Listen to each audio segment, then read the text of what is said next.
2월의 첫날입니다. 2월 한 달도 주님과 동행하며 항상 승리하시는 여러분이 되시기를 주님의 이름으로 축복합니다.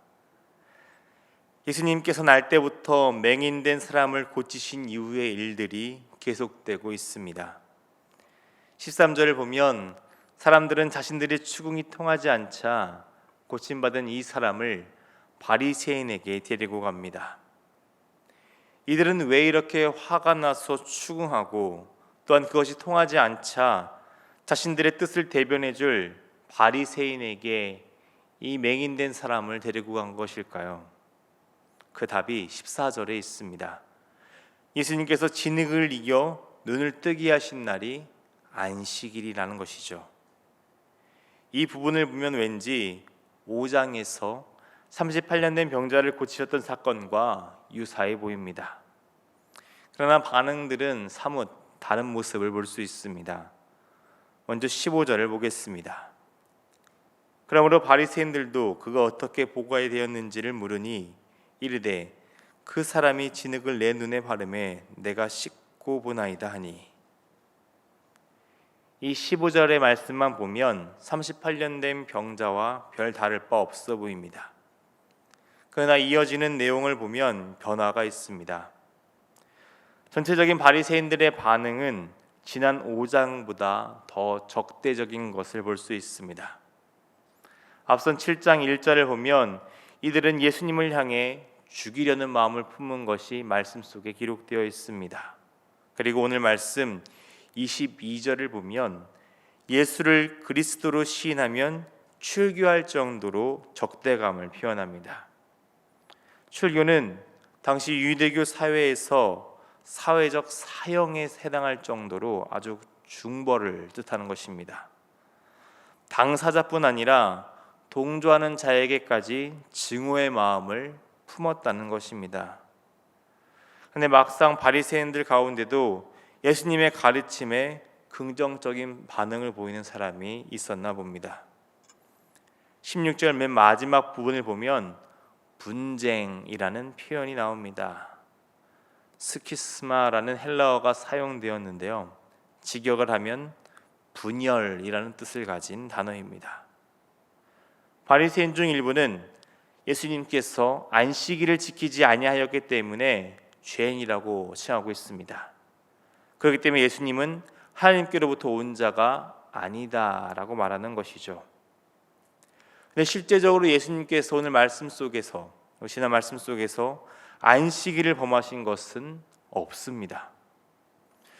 진흙을 이겨 눈에 바른 것을 일로 볼 수 있을까요?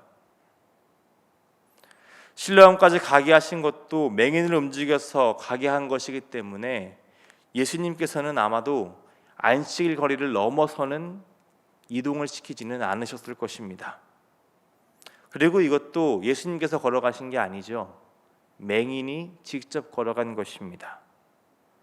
굳이 안식일의 법을 어긴 사람을 찾자면 이 9장의 말씀에서 안식일의 법을 어긴 사람은 아마도 이 구걸을 했던 맹인이었을 것입니다. 구걸은 그 당시 일로 보는 행동이었으니까요. 그럼에도 이들은 이 맹인에게는 아무런 책임을 묻지 않습니다. 오직 예수님을 잡는 데만 혈안이 차서 예수님만 바라보고 있죠. 예수님만 문제 삼고 있는 것입니다.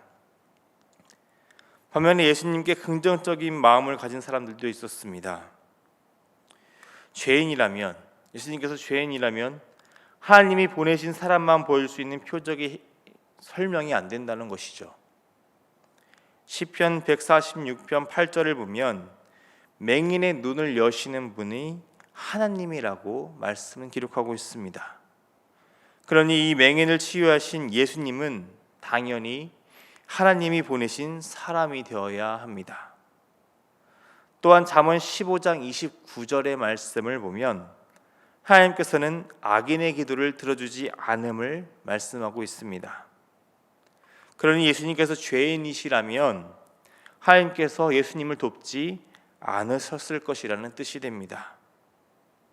종합해 보자면 예수님이 죄인이라면 이 표적을 설명할 길이 없기에 죄인이 아닐 것이다 라고 말한 것입니다. 이렇게 바리새인 내에 있던 분쟁을 해소하고자 다시 맹인이 되었던 이에게 묻습니다. 본문 17절의 말씀을 보겠습니다. 이에 맹인 되었던 자에게 다시 묻되 그 사람이 내 눈을 뜨게 하였으니 너는 그를 어떤 사람이라 하느냐? 대답하되 선지자니이다 하니. 여기서 맹인 되었던 이의 반응이 지난 38년 된 병자와 다름이 나오고 있습니다. 38년 된 병자는 자신의 아내가 더 중요하기에 치유받았음에도 불구하고 변화가 없었습니다. 그러나 이 맹인 되었던 이 사람은 변화가 있습니다. 예수님을 선지자라고 증언합니다. 치유의 사건을 경험하면서 여전히 자기 중심적인 생각을 가지고 있던 38년 된 병자와 달리 맹인이었던 이는 사고의 변화를 경험했기 때문입니다. 더 이상 부모를 원망하지 않아도 되는 삶을 살 수 있습니다. 자신의 심판 가운데 있던 자가 아닌 하나님의 일을 드러내는 은혜의 삶이 되었음을 경험합니다. 빛이신 주님을 통해 맹인이었던 이 사람은 육체의 눈이 열린 것과 더불어 그의 영적인 눈도 환하게 되었던 것입니다. 이런 맹인되었던 사람의 반응을 보니 바리새인들은 대화가 통하지 않는다고 생각한 것 같습니다.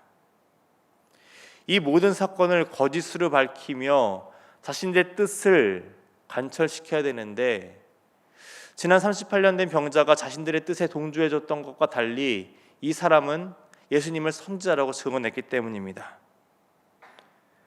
계속되는 말씀을 보면 바리새인들은 객관적으로 이 사건을 보려고 하는 것 같습니다. 하지만 자세히 들여다보면 자신들의 뜻대로 사람들을 조종하며 자신들의 뜻을 주장하고 있는 것을 볼 수 있습니다. 18절의 말씀을 보면 맹인되었던 사람의 부모를 부릅니다. 정말 이 사람이 맹인이었는지를 믿지 못하고 묻기 위해서입니다.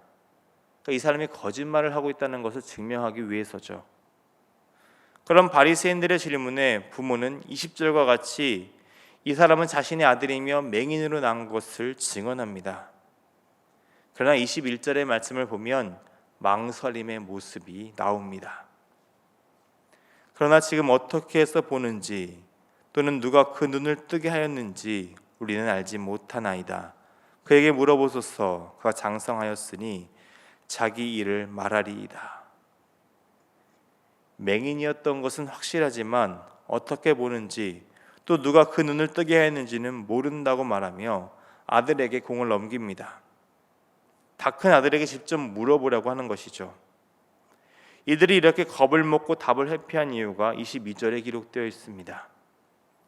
그 부모가 이렇게 말한 것은 이미 유대인들이 누구든지 예수를 그리스도로 시인하는 자는 출교하기로 결의하였으므로 그들을 무서워함이로라.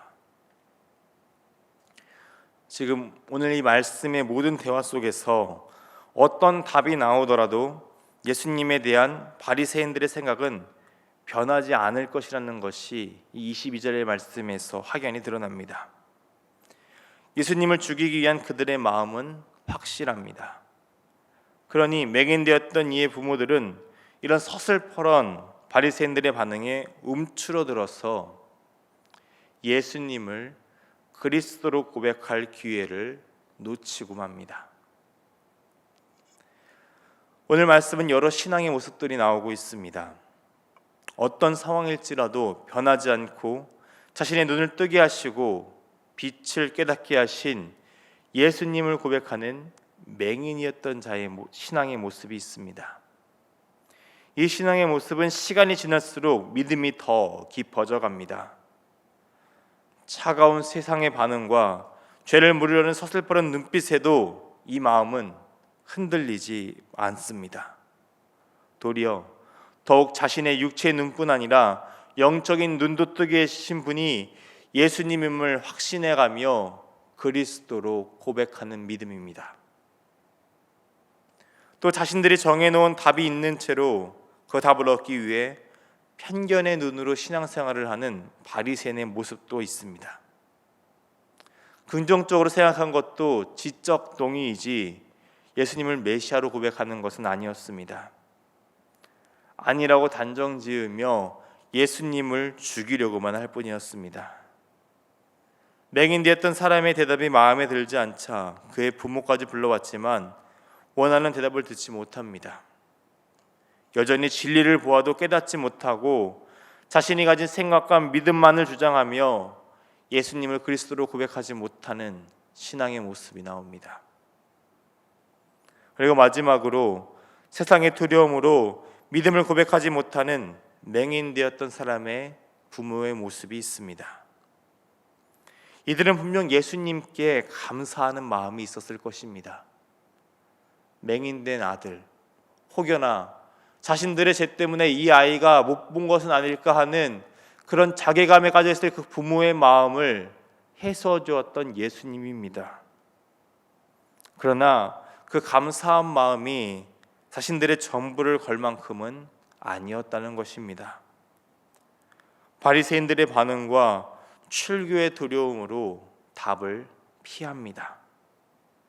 이들 역시 자신들의 안위가 더 중요했던 사람들이었습니다. 그렇기 때문에 예수님을 주로 그리스도로 고백할 기회를 놓치고 맙니다. 예수님께서는 영적인 어둠 가운데 있던 우리들의 눈을 밝게 해주신 분입니다. 죄로 인해 우리의 눈이 어두워졌을 때 빛으로 그 어둠을 물리치셨습니다. 우리를 낫게 하시고 바른 것을 보게 하시는 주님을 우리는 어떻게 고백하겠습니까?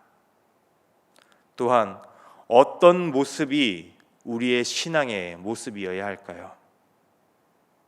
맹인되었던 이와 같이 어떠한 상황일지라도 예수님을 나의 구주로 고백하는 믿음의 사람들이 되시기를 바랍니다. 우리의 눈을 열어 진리를 보게 하시는 주님을 따라 이번 2월달 한 달도 그리고 2022년 한 해도 담대히 주님을 증언하며 제자로서의 삶을 살아가시는 여러분이 되시기를 주님의 이름으로 축원합니다. 기도하겠습니다. 오늘도 변함없는 사랑으로 우리의 눈을 뜨게 하시고 진리를 깨닫게 하시는 예수님의 사랑에 감사를 드립니다. 앞을 보지 못하는 사람의 눈을 뜨게 하셨던 주님께서 오늘 우리의 삶의 모든 어둠을 거두시고 빛으로 인도하여 주실 것을 신뢰하며 나아갑니다. 오늘도 우리의 눈을 열어 하나님의 뜻을 깨달을 수 있도록 성령님으로 충만케 하여 주시고 어떤 상황일지라도 변함없이 예수님을 증거하며 예수님에 대한 사랑과 교제가 깊어지는 제자의 삶을 살아갈 수 있게 하여 주시옵소서. 그렇게 우리의 생각과 마음이 온전히 주님만을 바라보며 주님께서 주관하여 주시는 삶을 살기를 소망합니다. 오늘 설날을 맞아 우리의 가정이 복음으로 깨어나는 가정이 되기를 기도합니다. 빛이신 주님을 만나 삶의 변화가 찾아오고 예수님을 그리스도로 고백하는 믿음의 가정이 될 수 있도록 오늘 우리 가정 가운데 복을 내려 주옵소서. 사랑이 많으신 우리 주님 예수님의 이름으로 기도드립니다. 아멘.